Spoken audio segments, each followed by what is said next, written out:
Msiba huu ni wetu sote. Mimi mbunge nimeupokea kwa masikitiko makubwa sana. Nikitazama vijana waliolala pale ni wadogo, ni nguvu kazi ya taifa, lakini leo wamelala na hawawezi kusimama tena.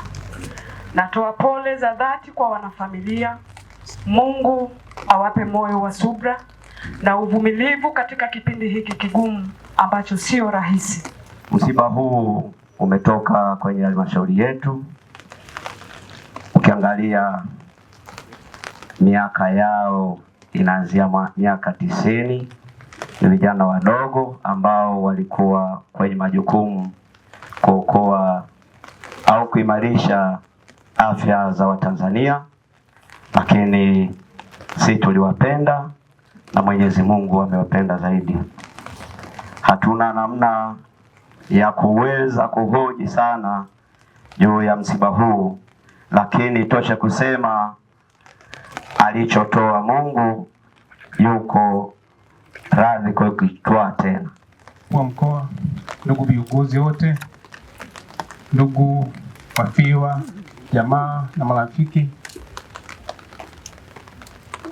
nawaletea salamu za pole kutoka ofisi ya Waziri Mkuu TAMISEMI. Kipekee nitoe pole zetu kwako Mheshimiwa Mkuu wa Mkoa pamoja na timu yako, na pia kwa mkuu wa wilaya na mkurugenzi mtendaji wa halmashauri kwa tukio hili kubwa la huzuni. Sisi kama ofisi ya Waziri Mkuu TAMISEMI tumepokea tukio hili kwa masikitiko makubwa, kuwapoteza vijana wetu ambao walikuwa wanakwenda kutekeleza majukumu yao. Sisi hatuna kubwa sana la kuweza kusema kwa kuwa ni mapenzi ya Mungu, lakini kubwa kwetu sisi ambao tunabaki, tuendelee kupunjika moyo, tuendelee kuchapa kazi na kutumikia taifa letu, lakini tuendelee kuweka ndugu zetu ambao tumewapoteza katika maombi ili waweze kupokelewa na Mwenyezi Mungu aweze kusamehe dhambi zao. Niwape pole sana sana wafiwa. Niwape pole sana wananchi wote. Niwape pole sana watumishi wote wa serikali. Niwape pole sana viongozi wa dini. Niwape pole sana wale wote waliokuja kushuhudia miili ya vijana wetu. Mheshimiwa Rais Dr. Samia Suluhu Hassan anawapa pole kwa msiba huu. Natoa pole kwa wananchi wote wa Kigoma. Natoa pole kwa wafiwa. Mheshimiwa Waziri Mkuu ametoa pole sana kwa wafiwa na ametoa pole sana kwa wananchi wote wa mkoa wa Kigoma.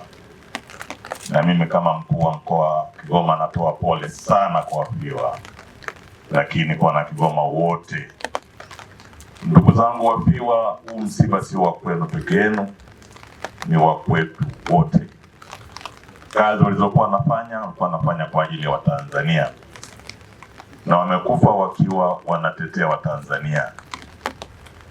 Mmetuletea vijana wazuri, ni vijana ambao walikuwa wako tayari kusaidia Watanzania, kwa sababu wakati mwingine unaweza kuleta mtoto wakawa ni tatizo kwa Tanzania, lakini hawa wamekuja, wameajiriwa na Jamhuri ya Muungano wa Tanzania na walijitoa kwa ajili ya kusaidia Watanzania, na walikuwa wanakwenda kutoa chanjo, lakini pia walikuwa wanakwenda kuandikisha bima kwa ajili ya bima afya.